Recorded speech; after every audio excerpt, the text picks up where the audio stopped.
Okay, welcome back. To the second day. I guess I should do like Dan, first day, second day, and so on. What had we seen yesterday was that we saw the basic transformation. This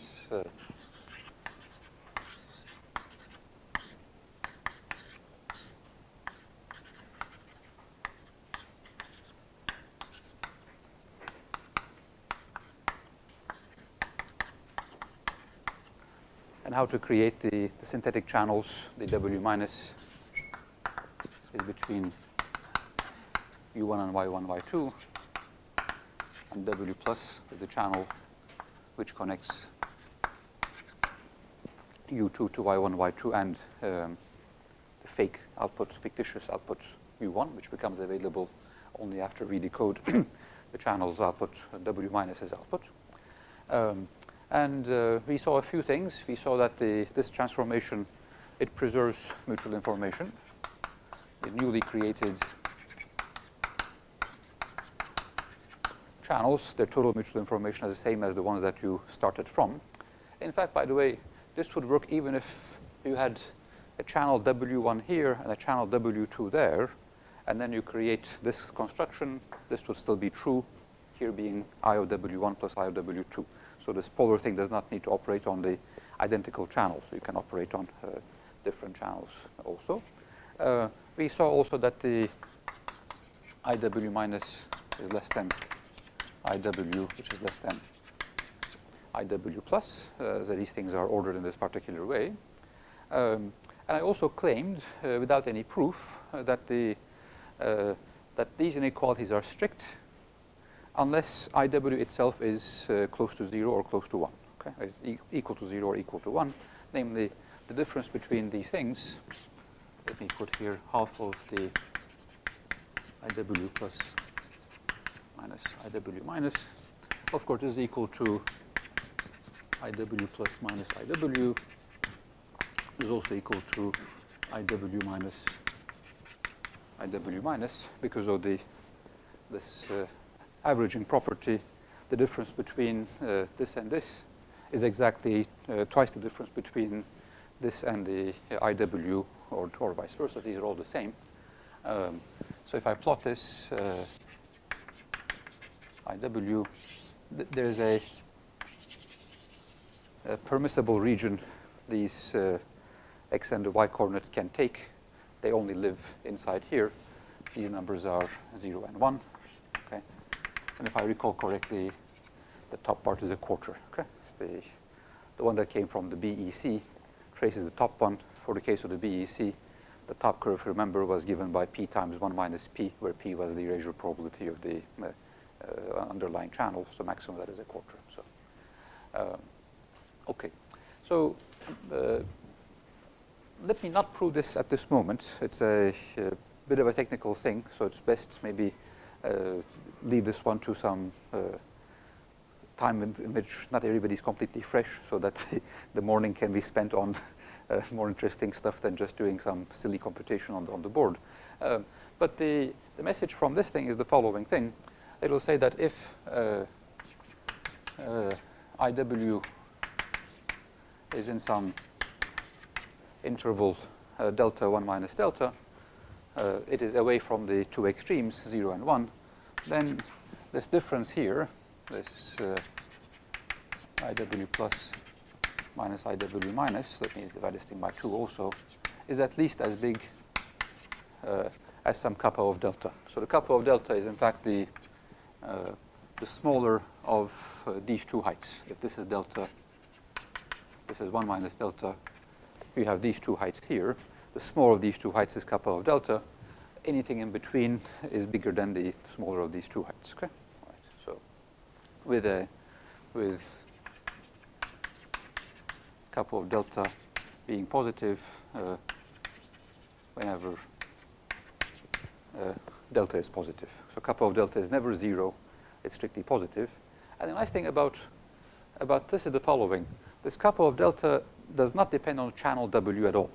It depends only on the mutual information of the channel W, but the W itself does not show up. Let's say this is a universal a uniform bound on how much inequality you create. No matter which W you start from, as long as W is moderate, you will create a guaranteed amount of inequality among these things. So now, from this point on, I can give you a proof that the polarization happens by simply repeating the argument that we had for the case of the erasure channels. Okay? Let me do this thing just to repeat this thing once more so people are clear about this. So I'll compute two things. Define nu I to be 1 over 2 to the I of Ws, where S is going over all sign sequences of length I. Okay? So you take your channel W, you do this transformation on it I times to obtain 2 to the I channels going from W plus plus plus plus plus to W minus minus minus minus. And what I'll do is the following thing. I'll compute the second moment of the channels which I created. Okay, second moment of the mutual information, pretending that these are 2 to the n uniformly drawn numbers. Okay, all right. So then what we have is the following thing. So then we have the following thing. So first of all, one obvious thing is that this nu I is a number always between 0 and 1. Bigger than 0 is obvious because you're summing squares. Okay. Less than 1 is also obvious because the mutual information over a binary channel is always between 0 and 1. So the square is also between 0 and 1. And your summation is 2 to the I of these things. You divide by 2 to the I. So these nu I's are nicely bounded in the interval 0, 1. Okay. So it's obvious. Okay. And the second thing is the following. If you take a look at the difference between two successive nu I's. Okay. So let me write the nu I plus 1 the following way. In the summation for nu I plus 1, there are 2 to the I plus 1 terms. Okay. Two of these terms, you can combine these terms 2 by 2. Essentially, the S, which is appearing in the I plus 1 summation, is composed of a sequence of length I followed by either plus or a minus. Okay? So I can write this thing in the same way. I have a summation here, S between the plus and the minus to the I. Okay? But I'm supposed to have done I plus 1. So I put here then the I of the Ws with the plus sign, take it square. I of the Ws with the minus sign, also take it square. This will take care of the summation part. Okay. I'm supposed to divide this thing by 2 to the I plus 1. So let me do the division like this. Okay. Okay. And the nu I term, I already wrote the summation and averaging already in here. So I can simply then subtract the I of Ws squared from this. Okay. Everything is inside the summation here. Okay. But the I of Ws is nothing but the average of the I of Ws and I of Ws minus because of this property here. IW is the average of the W plus and W minus his I's. Okay. So let me then write it like that.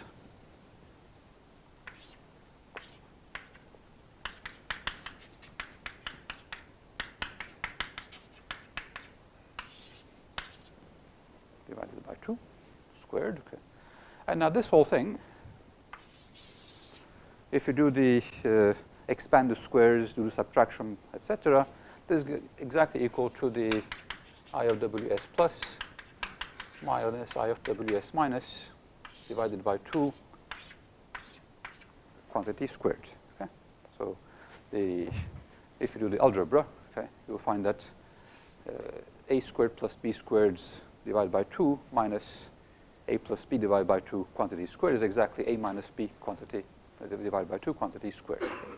Good. And now what we know is the following thing. This number here is at least kappa of delta.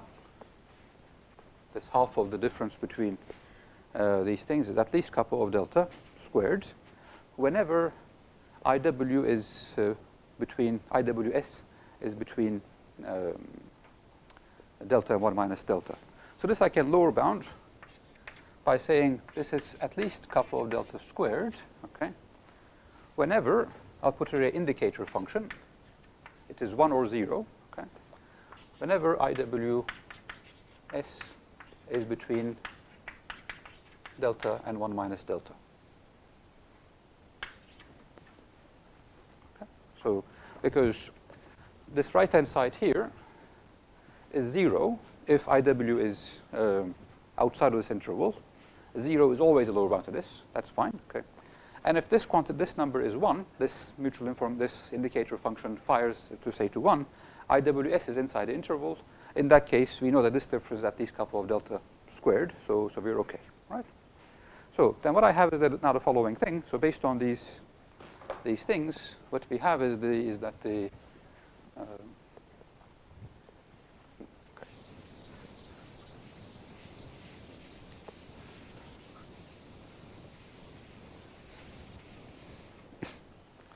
what we then have is the following thing. So nu I plus 1 minus nu I is at least the following object. It's kappa of delta squared, 1 over 2 to the I, summation over S in the plus minus to the I, the indicator function of I of WS being delta and 1 minus delta. Are we okay with this indicator function notation? Because it is something extremely simple if you have seen it before, something that looks very mysterious if you have never seen it before. So, oh, this is just a symbol 1. I write as essentially, so here's the following thing. This object is the numeral 1, okay? So 1 of a statement, I'll put inside here logical statement, okay? It's either true or false. This is equal to 1 if the statement is true, 0 if the statement is false. Okay, so that's the meaning of this indicator function. Okay, so maybe I should then re-explain this inequality over here to make sure that we are in the same boat. So this indicator function here is 1 or 0. Okay, if it is 1, it is then certainly the case that the IOWS is in this interval delta 1 minus delta, for which case this quantity is at least kappa of delta squared. So this is a true lower bound. Okay. If the indicator function is 0, okay, then this right-hand side is 0, and 0 is a lower bound to any square, whatever it might be. Okay. So this inequality is true because the indicator function is 1 or 0 at the right places. Okay. So we have that. So now, well, what is now the meaning of this? This thing, this summation here is simply counting how many of these channels at level I are moderate. Okay, this is the summation simply counts 1 for each channel, each S for which this is true. It's adding a 1 to the summation. So total sum is going to give you the number of channels for which the statement is true, and I divide by the total number of channels. So this thing here is nothing but the fraction of channels, namely the number of channels divided by 2 to the I at level I for which the neutral information is between delta and 1 minus delta. This is what we had called, what had you called it? It was alpha, beta, or gamma. I cannot remember which. It was gamma, okay. So this fraction, nothing was but gamma sub I of delta. We had defined gamma I of delta in terms of the erasure probability in the case of erasure channels. Now I redefine it to mean the fraction of channels whose mutual information is moderate, okay, neither terrible nor very good, okay, as gamma of delta. So what we see is then the following thing. So at the end of the day, we have nu I plus 1 minus nu I is at least kappa delta squared times gamma I of delta. Okay, so we have this. So this says two things. Okay, so the one, we had these new i's were bounded. This one says that as a consequence, the new I is an increasing sequence because new I plus or minus new I is a non-negative quantity. So new i's are increasing. Consequently, these new i's are increasing bounded sequence. They must be converging. Okay.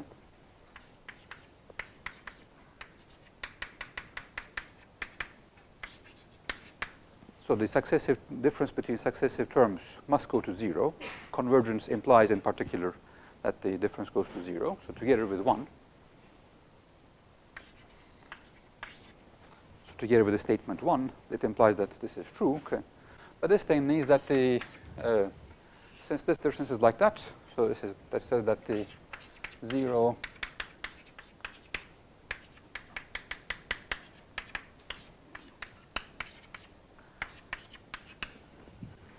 this is going to 0. So this gamma is now squeezed between 0 and the difference of the two news divided by some quantity, squared.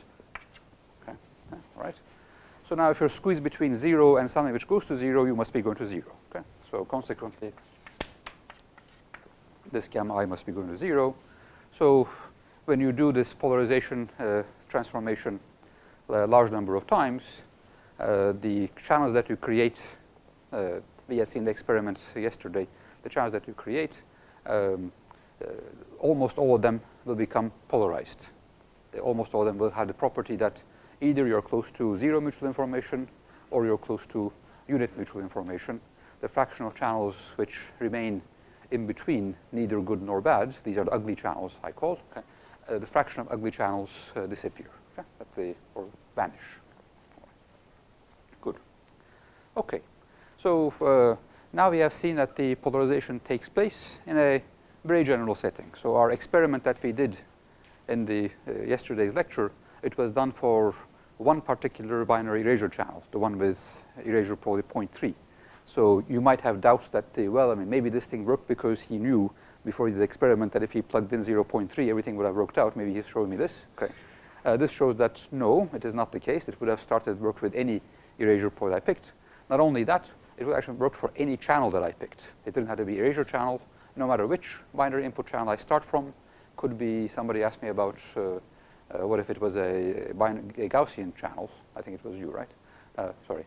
But a Gaussian channel, as long as it was a binary input Gaussian channel, so if you feed, let's say, plus or minus square root of p, and then you add sigma squared noise to it, okay, the output is y, but the output alphabet never appears in our discussion here. Only the input alphabet mattered as being binary. Okay. As long as you have a binary input, whatever channel, it'll have the property that if you do this thing, you will polarize the channel, okay, into these two extremes. Not only that, but since the transformation preserves mutual information, you will have the correct number of good channels and a correct number of bad channels.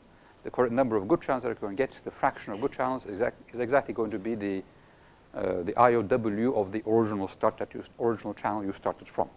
If you had started from a base channel W, whose mutual information IW was, let's say, 0.7, that was the case for the erasure example that we gave, then you're going to get for sure 70% good channels, 30% bad channels, and 0% ugly channels at the end of this process. Okay. Coding rate is also going to be fraction of total number of good channels by total number of channels. Exactly. So that's exactly a code rate, because the number of y's that you produce, the number of x's that you feed is exactly n, the total number of channels, 2 to the I in this case.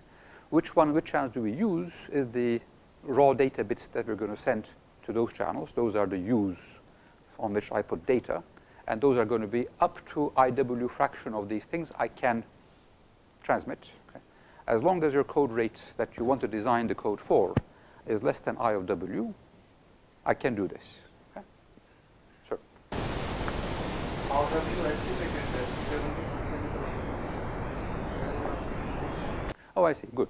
So suppose the original W had a mutual information of 0.7. Okay. At the end, we have created, let's say, a million channels. Okay. Some fraction of these are good, close to 1 mutual information. Some fractions are going to be bad, close to 0 mutual information. And no fraction are going to be ugly, so let me ignore them. Okay. I also know the following thing. The sum of the mutual information of these million channels has to be 0.7 times a million, because this transformation did not lose any mutual information at all because of, the property that I erased just before, that is I of w plus IW minus is equal to 2IW. It means that I have a total of 700,000, okay? And some fraction is contributing 1 to this. Some are fraction 0 to this, so it must be exactly 700,000 channels which are close to 1. Okay? So to make the sum come out correct, you have to have exactly 70% good channels. Am I answering your question? Okay? All right. All right. Good.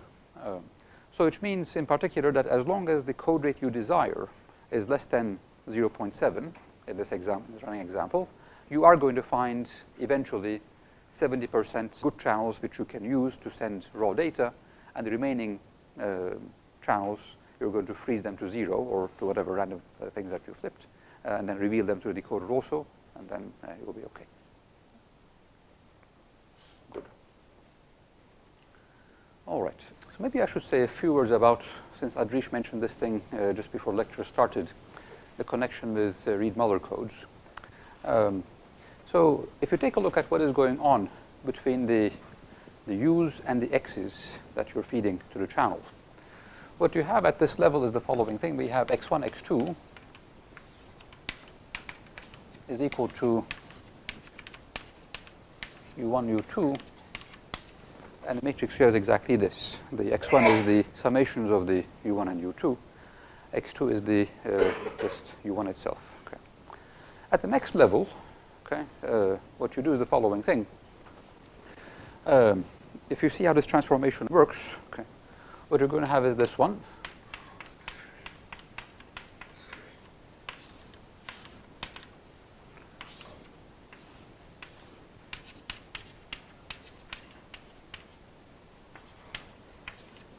What you're going to have is the following thing. You're going to have 2 copies, and then you apply the same transform to them. This means the following thing. You're replacing each of these ones in this matrix with the matrix itself. Okay, so I'll put a 2 by 2 0 matrix in where the 0 was here. Okay, and this matrix here where the 1 was there.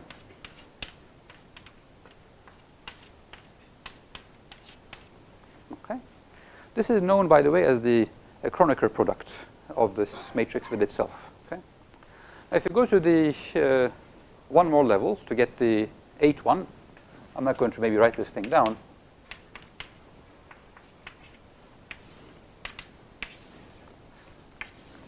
There's an 8 by 8 matrix, so I fill in a whole bunch of entries here.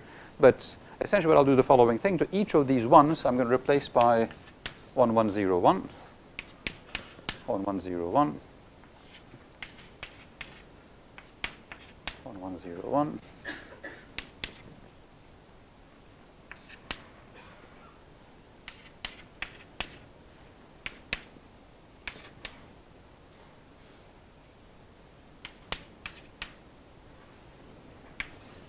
Okay, there's a whole bunch of zeros here.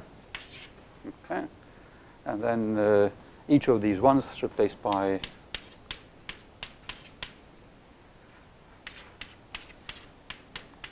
okay, and at the end I wrote the whole 8 by 8 matrix. Okay, and then I have here the U's.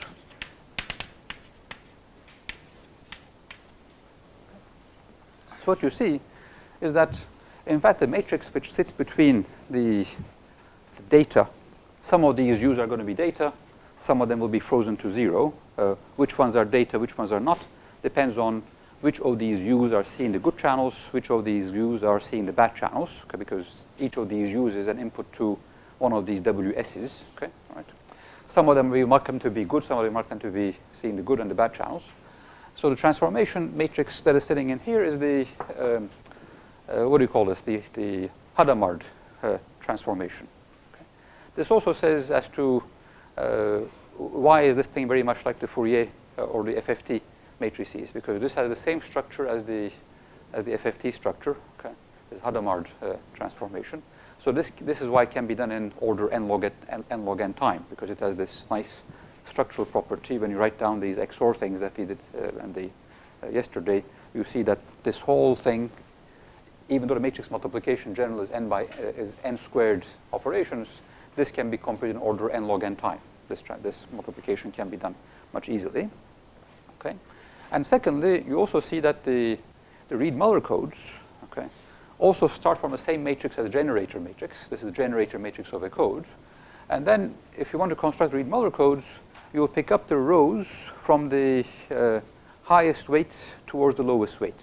Okay, if you want to have a Reed-Muller code of a certain rate, you'll pick from this matrix the rows with the highest possible rates possible, as long to satisfy the rate constraint that you have.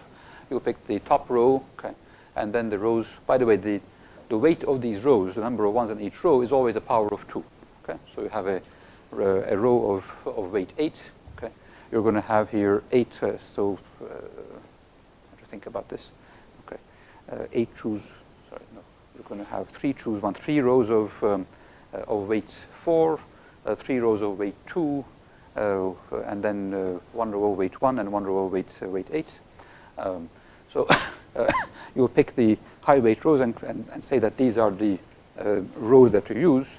So the Reed-Muller codes will pick a certain subset of these U's based on the weight of the row that the U is multiplying. Okay?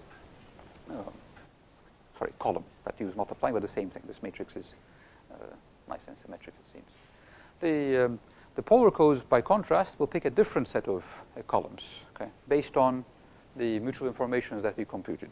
Or later on we'll do it on the basis of the Bhattacharya parameter. I'll talk about this thing in a second. So the Reed-Muller codes and polar codes are essentially cousins. Okay, they start from the same big generator matrix. Okay, and then they pick a sub-matrix of the generator matrix based on different criteria. Reed-Muller's criteria is column weight.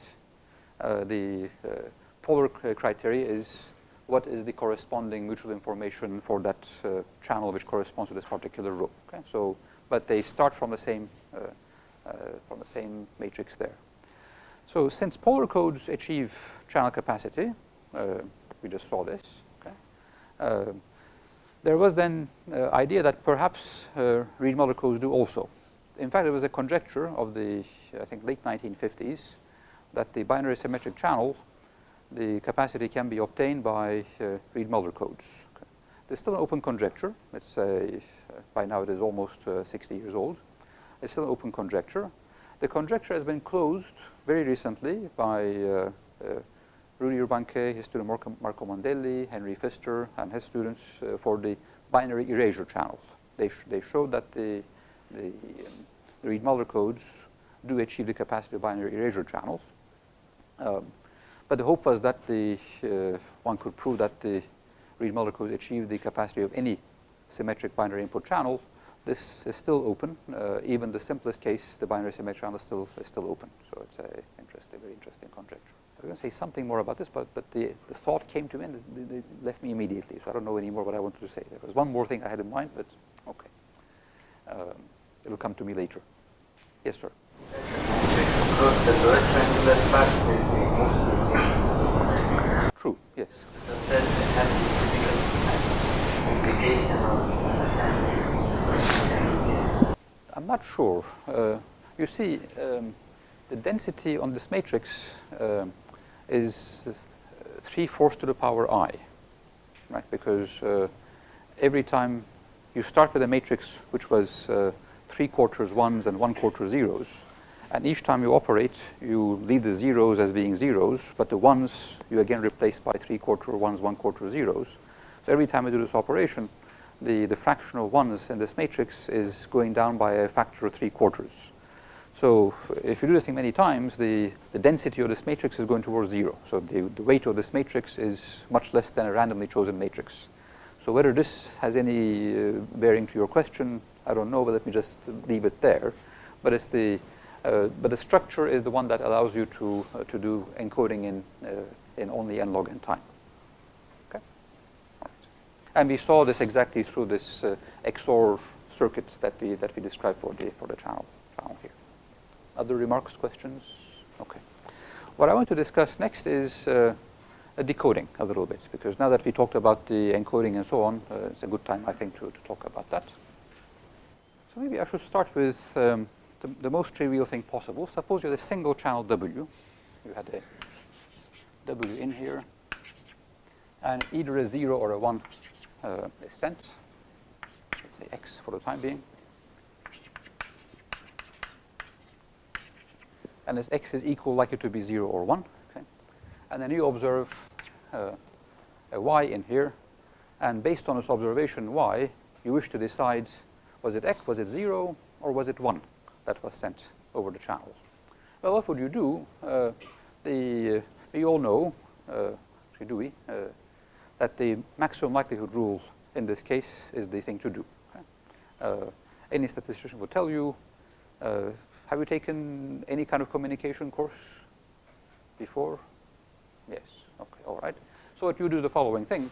You'll compute two numbers based on this Y. You would compute the observation Y is received. You'll compute W of Y given 0. You will compute W of Y given 1. Essentially, you ask yourself, did the Y that I observe, how likely was it if 0 was sent? How likely was it when Y was sent? And you'll choose 0 if this is bigger. You'll choose 1 if this is bigger. Decide 0 or 1 based on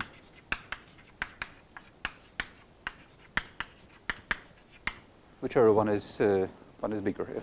If this is bigger than that, you decide 0. If this is bigger than that, you decide 1. Okay? Sorry for this crazy notation. It is, for some reason, has become standard in communication textbooks in hypothesis testing. So we put this strange sign. Whichever one of the inequalities is true, you took the decision that is based. Okay. All right. So essentially, we only compute these two numbers, and then we're done. Okay. All right. Notation is greater than the lesser than 1. So it means the following thing. If I say this. So this means the following thing.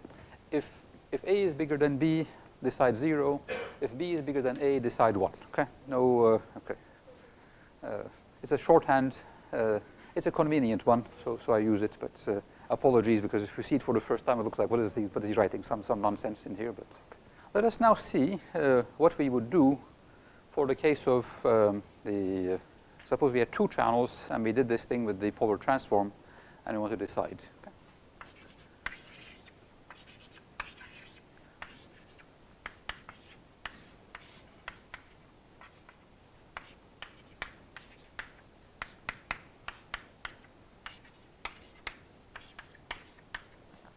You observe Y1 and Y2 here. Okay. So now remember that I'm supposed to decode W minus first, because the W plus is not available to me immediately, because I need to know the value of U1 at the receiver before I can realize the output of the channel W plus. W plus has the channel which is output Y1, Y2, U1, whereas W minus has the output only Y1, Y2. At the receiver, I already have Y1, Y2, so I can proceed with the decoding of W minus immediately. But I may have to wait until I decide on the value of U1 before I can go ahead and decide W plus. Okay. All right. So I need to compute W minus of Y1, Y2 given both 0 and 1. Okay. All right. Let me call this simply put a star to mean that I need both these values. Okay. Or maybe I'm being silly. Let me put the 0 and 1.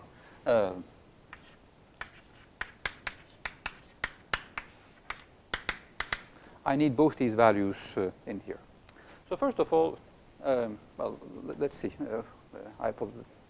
Sorry for going back and forth. So we found what these numbers were yesterday.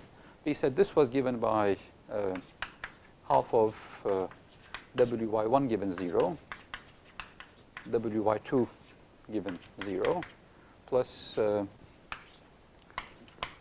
WY1 given 1, WY2 given 1. Okay, this was a computation that was like that. Okay. And this one, again, we saw yesterday, was very similar, except that this was 0, this was 1, and then this was 1, this was 0. Okay?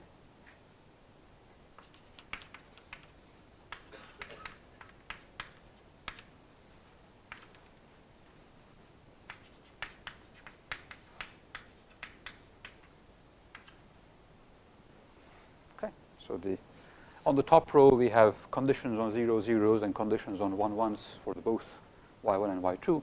Here you have conditioning on 0 and 1 and 0 for the y1 and y2. We average these things up. Okay. Now, so which means the following thing. When I receive this y1, what I should first do immediately is to compute the numbers w of y1 given 0 and y1 given 1. I make this computation immediately. Okay. Do this computation. Boom. Okay. Store these numbers on a piece of paper. Okay. Do the same thing here.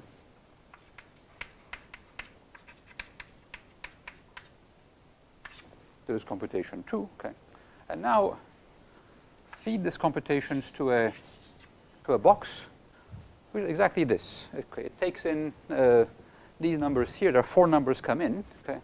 And you do this 1, 2, 3, 4 multiplications, 2 additions, and 2 divisions by 2. It's a fixed number of operations. Let's say 10 operations we do. Okay. After 10 numerical operations, you can compute at the end of this output of this box the w minus of y1, y2 given 0, and w minus of y1, y2 given 1. You can compute at the output of this box. So this box that I wrote down here is doing exactly this operation here. Okay? All right, good. Now, on the basis of these 2 numbers here, you can decide the value of u1. So you know these numbers here. You can now use the maximum likelihood rule to decide, because u1 was traveling across channel w minus. Now you computed what is the likelihoods for the channel w minus. You know the value of u1. So based on this, at this moment, decide u1. 0 or 1, you make a decision. You may be right, you may be wrong. Okay. In fact, for example, if the code was such that the u1 was a frozen bit, so you know its value. So, but I ask you to do the following thing: compute these things anyway, okay, and then declare the u1 that you know. Okay. So pretend that you do not know the value of u1. So make this, go through this computation, but choose the u1.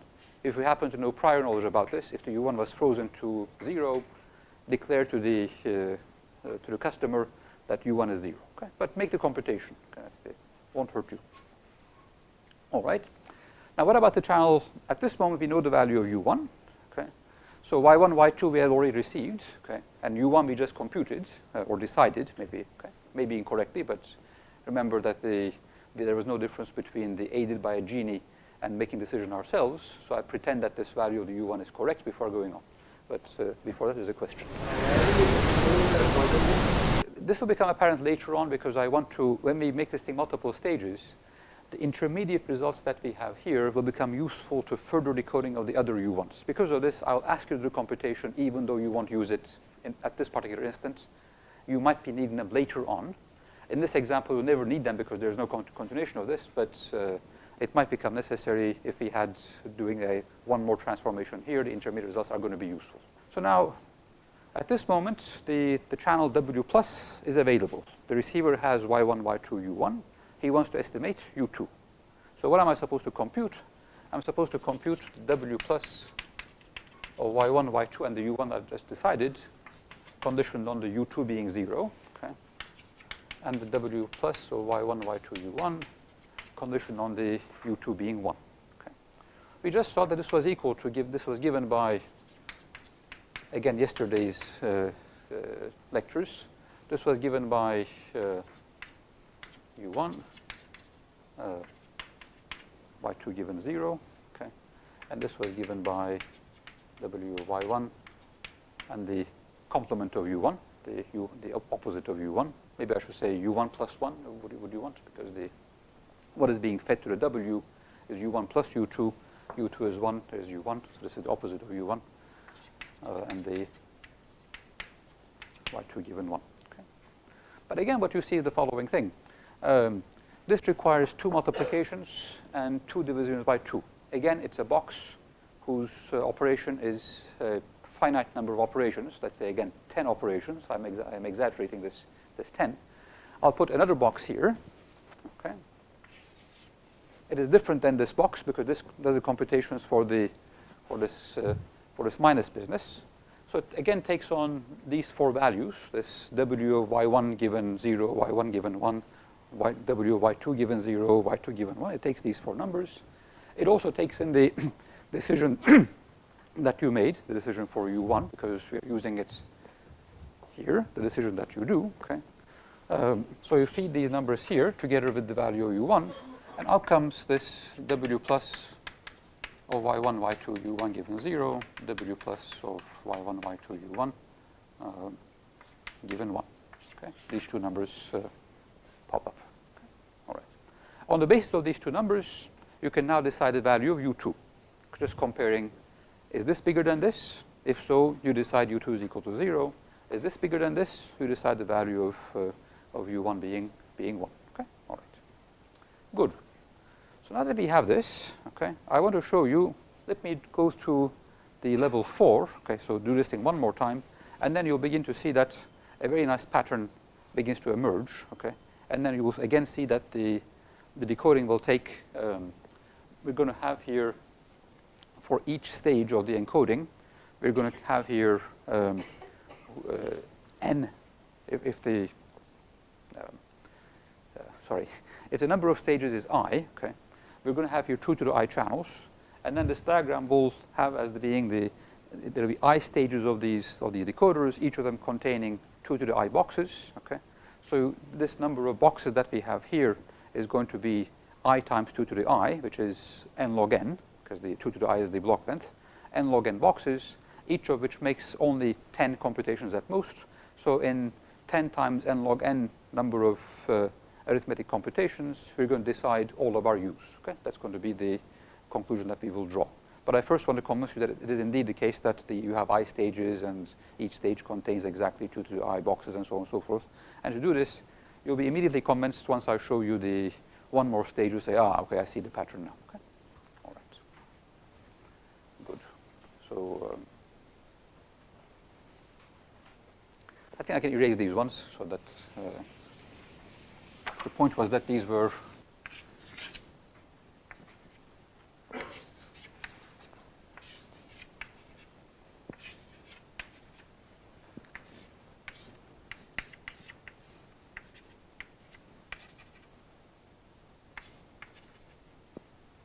so these are the inputs to the channels.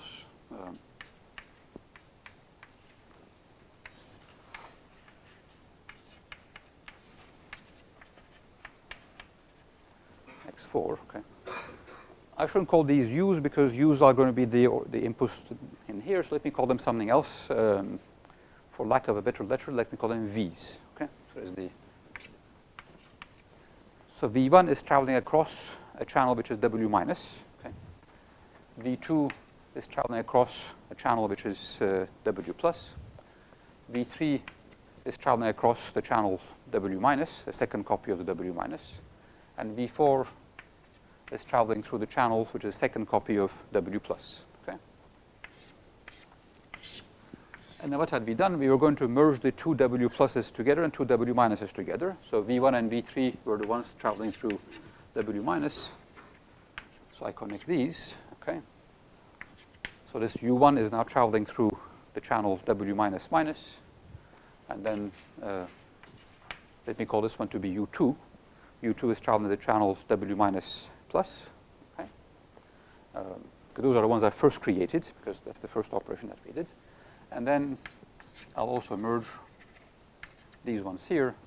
So U3 is traveling across the channel W plus minus, and U4 is traveling the channel across W plus plus. Okay. And this is the order of me to decode. I decode U1 first, U2 second, and then U3, and then U4. That's the order of decoding which I need to do, okay? Because of the way that the outputs of these channels become available. Okay? Before you decode U1, because U1 is the only one whose output is indeed available at the receiver, okay? Because W minus minus. Let's take a look at these channels. Okay. So we have a channel, first channel W minus. Maybe I should write them here so that, because I need to do a diagram here. Let me put the Y1, Y2, Y3, and Y4. Based on these, I'm going to immediately compute the W of Y1 given 0 and W of Y1 given 1.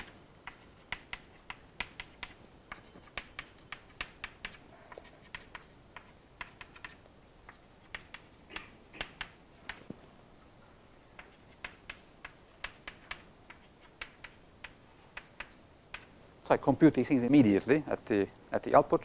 From that point on, we deal only with real numbers. Okay? From this point on, the decoding process is going to manipulate these 8 numbers that we have found. Okay?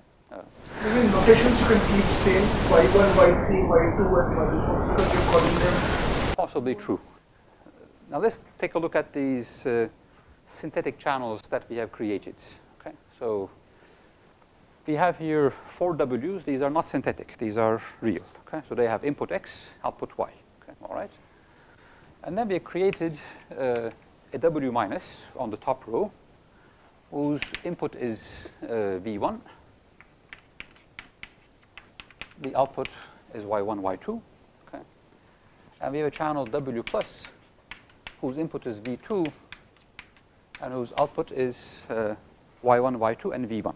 That was exactly how the thing worked. Okay? And we have another W minus in the bottom half, whose input is V3, output is Y3 and Y4. Okay? And we have another W plus from the bottom row, whose input is V4, and whose output is Y3, Y4, and V3. Okay? Fine. And then what we did was the following thing. We combined these 2 W minus channels to create a W minus minus, okay, whose input is now U1, okay, and the output is Y1, Y2, Y3, Y4, okay. And we have created from the combinations of these 2 W minuses a channel W minus plus, whose input is U2, the output is Y1, Y2, Y3, Y4, and U1. Bless you. No. Now we also have, we combined these 2 W plus channels, okay, to create a channel W plus minus, whose input is U3, but what is its output? Okay.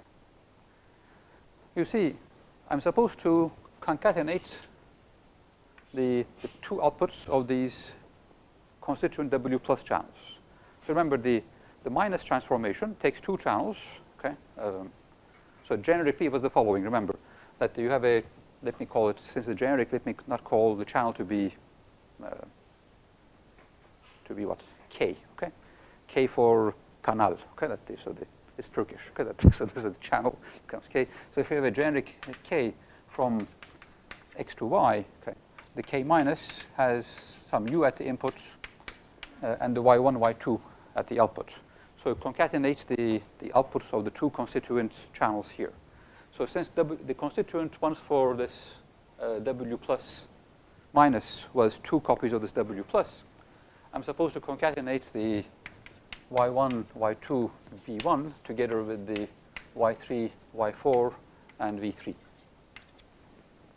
Right, because I have these 2 things here. Okay. Let me reorder these things to say that this is Y1, Y2, Y3, Y4, and then I have V1 and V3. Okay. So the output of this W plus minus is V1, V3, contains the V1, V3. Okay, but this looks like I don't even have them anywhere appearing at the input and the output. Where the heck are these things come from? But fortunately, if you take a look at the pair V1, V3, they're determined from U1, U2. In fact, they're equivalent. V1, V3, they determine U2, U1, U2, U1, U2 determines V1, V3. So this is equivalent here to all these y's. Let me just write a y with a bar sign to say all the y's. I don't want to write down y1, y2, y3, y4. It's going to be annoying. Okay, if I do them here too.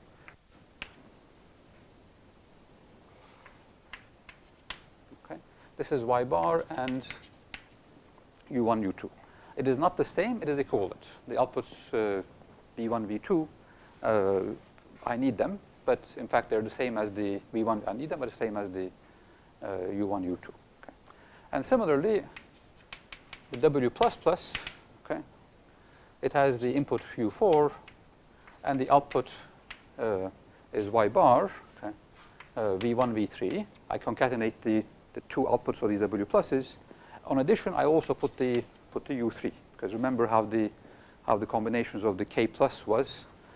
So K plus had the U2 going into all these Y's that you have, and the U1 that you fed to the minus of the constituent channels.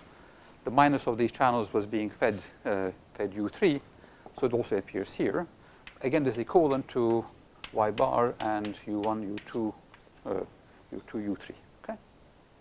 Are we happy with the argument so far? I should learn to shake my head in the Indian way. I tend to do yes like this, then you guys do this. Okay, I feel like you're saying no, but by now I know that the no means yes. All right, good. Okay.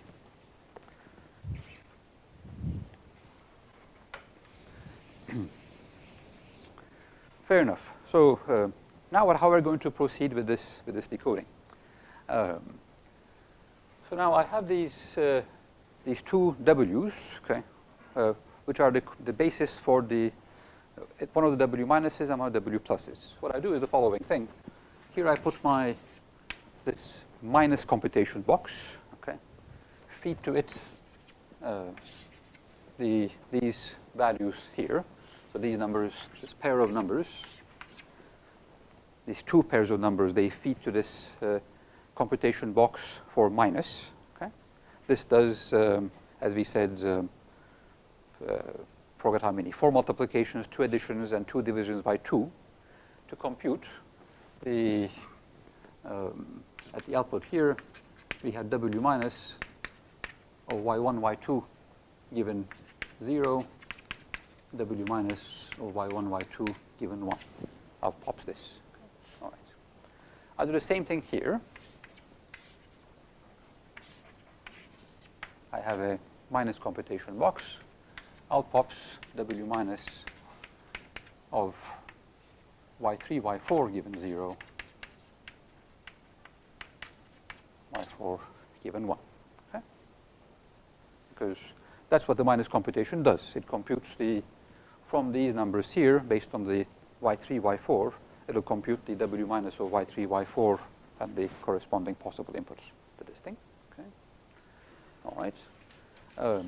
And now what we do is the following thing. We combine these two things with a minus computation box.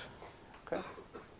So this was, we are approaching at this moment here. What we have is now the W minus minus of all the y's given 0, W minus all the y's given 1. It pops up. Okay. All right. Good. At this moment, I can decide the value of U1, okay? Because now the U1 traveled across the channel W minus minus, okay? And I know the statistics of W minus minus given output given 0, output given 1. Of course, W minus minus, the U1 I might already known before. I may have known that the U1 is in fact frozen, okay? But I ask you to do this computation again, all this computation, because I might need these intermediary steps, which are going to be useful for some further computations in a second. Okay? All right. Good. So now what I'm supposed to do is I'm supposed to decide the value of U2. Okay? All right. So U2 is observed is the input to the channel W minus plus. Okay? So I have here the constituent W minus's statistics already computed. I then give these two numbers again to the box the plus computation box. Okay, so when I write this plus sign here, I'm not saying I'm adding these numbers. I'm essentially doing this computation which was meant to compute from a constituent channel W, the statistical channel W plus. Okay, that's all I'm doing. And out pops from here together with the decision that we made on U1, because I need to use the U1 is in here. Okay, together with the value of U1 that I just decided on the top, I can now do this computation here. So this plus box has a hidden input, the value of U1, which I'm not showing. Okay. So out pops here the W minus plus of Y bar U1 0, W minus plus of all the Y's U1 given 1. On the basis of this, I can decide the value of U1, U2, okay, sorry. So now I know these numbers, I can decide U2. Now that we have decided U1 and U2, okay, and maybe this makes it clear why I insisted that you made these computations for the up to here on the first line, even though you might already know the value of U1, because perhaps U1 is frozen, but U2 is not. Okay, if U2 is not frozen, I need these intermediate computations I made for the U1 case. Even though I didn't need them for the U1 itself, I might need them for the U2. Okay, so I decide the value of U2. Okay, I now know U1, U2. Okay, if I know U1, U2, I know V1 and V3. Okay, which makes the two W plus channels whose output requires V1 and the V3 respectively, they become suddenly available to me. Okay, so at this moment, I can compute based on these two things because now I know the value of V1. Okay, V1 is now available together with the estimate of the V1 hat. Okay, maybe I should put here the estimate of the U1 hat is also in here. I show the hidden things that you need. Now that the U1 and U2 are decided, you know V1 and V3. Okay, so you can use it here to compute W plus of Y1, Y2 given 0, W plus of Y1, Y2 given 1. Okay, and then I can also put here the plus combination with the V3 hat. These two numbers, out comes here W plus of Y3, Y4 given 0. No, sorry, I should actually put here W plus of Y1, Y2, V1 given 0. Y1, Y2, Y4 given 1.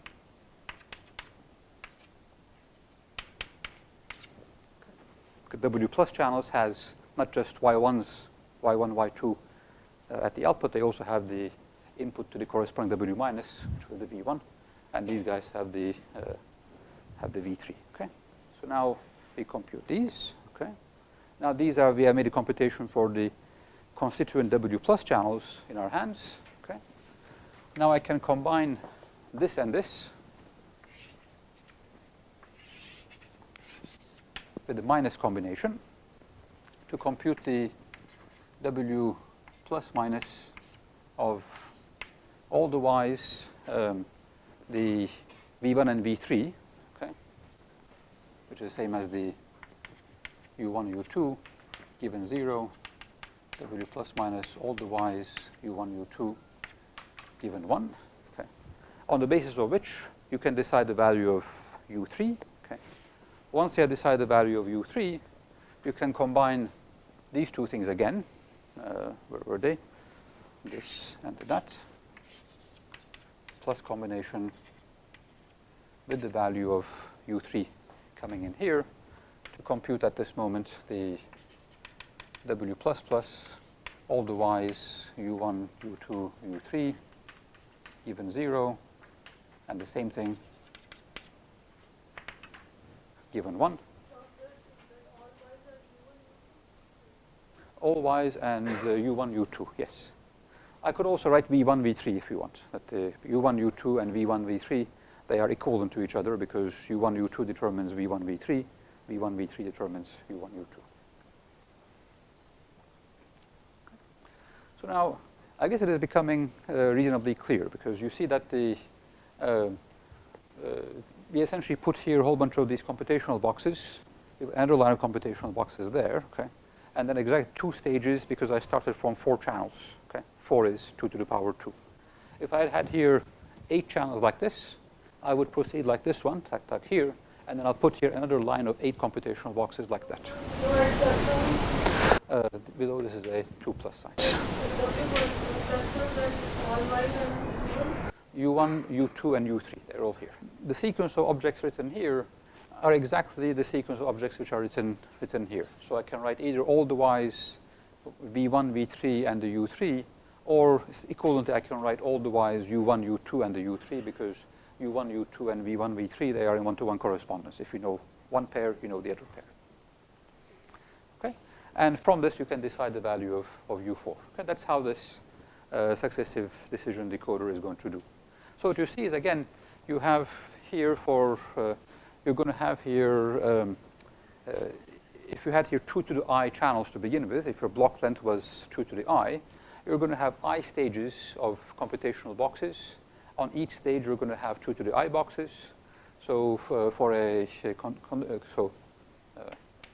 from these things, what I'm going to conclude is the following. For a I stage polar encoder, i.e. the block length n is equal to 2 to the I, okay? You use the channel 2 to the I times, okay? We need I stages, each stage containing 2 to the I computational boxes. This number is n log n computational elements. These I call to be computational elements, each of these plus and or minus things. Each of these elements, they're making a little amount of computational effort. Each requires, let's say, 10 arithmetic operations. Okay, so each requiring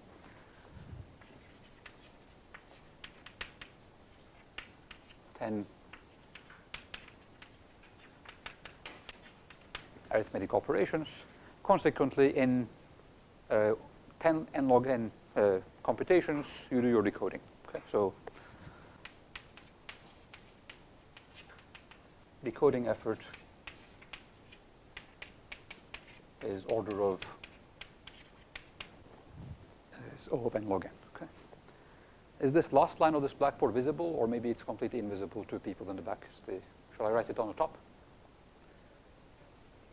Sure. I only said that we need only n log n computational elements, each of them making, let's say, 10 arithmetic operations. Consequently, the total computational effort for decoding is 10 n log n, which is, I just write as being O of n log n using the order of notation. So, okay. Right. So now, this is remarkably little. I mean, well, of course, I mean, maybe I should make a small diversion here. Oops, I'm already over time, I apologize. For the computer scientists, polynomial time is considered to be simple. For communications people, it is not, okay, because we might deal with block lengths of thousands, tens of thousands, hundreds of thousands. So if you have an encoder or decoder which works on n squared time, it may not be acceptable. Okay. What you would like to have is as close to linear time as possible, because linear you cannot beat. You simply have to read all the channel outputs. That'll take you linear time to begin with. You have to write all the input data that you are decoding. That also will take linear amount of time in n. You want to get as close to linear as possible, and additional factor of log, it seems to be a very modest increase over the linear. So there's a remarkably good amount of time. Suppose that your block length was a billion. Okay, I mean log n is 30, right? So for a billion, it's 2 to the 30. So you're essentially doing a few hundred operations per bit that you decode. That's rather remarkable for something which is a block length of a billion, to be able to decode each data bit by using 10 times log n, which is in this case 30 arithmetic operations, is remarkable. So, okay, maybe I should stop at this moment.